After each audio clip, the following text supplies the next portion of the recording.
What would you do if you were forced to make a quick decision to protect yourself or your family in a dangerous situation? That's the premise of a new intense series called I Survived a Crime. Courtney has a closer look at the show. Intense for sure. We've got the host, Gio Benitez, who's with us this morning from A&E's I Survived a Crime. Good morning to you, Gio. Hey, Courtney, thank you so much for having me. Thanks for joining us. I got to tell you, watching this, I was very tense and anxious and even angry at points. People are going to have some strong reactions while they're watching this.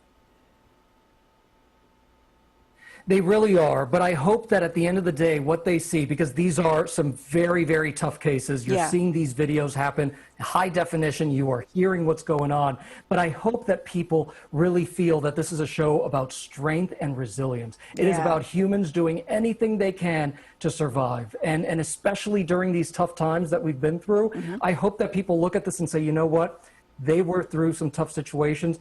I've never necessarily been involved in a crime, but I know that I think that if something like this were to happen to me, or if I was in any other kind of difficult situation, my instincts would kick into high gear. Yeah, and it's really neat the perspective that you take to tell the story, because you've got dash cams and you've got traffic cameras and you know, there are eyes everywhere to be able to see how these things occur and then be able to tell the story from the perspective of the victim.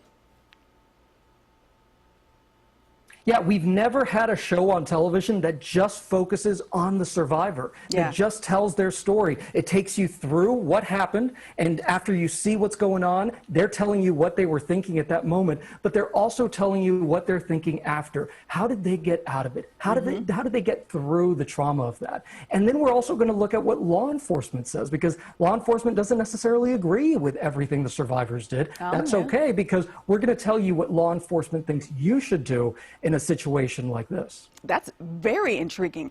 I do want to know, from the survivor's perspective, a lot of them, as you mentioned, they're telling the stories, you know, in their own words. Had any of them, or how many of them, actually said, I had this bad feeling, or I felt like something wasn't right before the crime actually happened?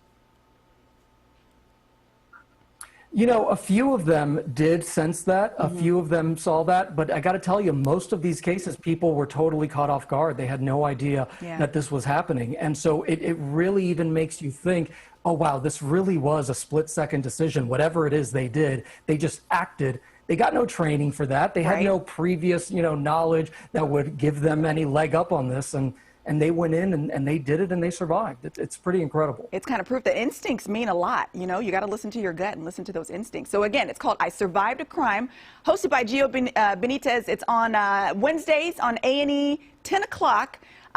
Any special or favorite episodes that you have that you think we should keep our eye out for?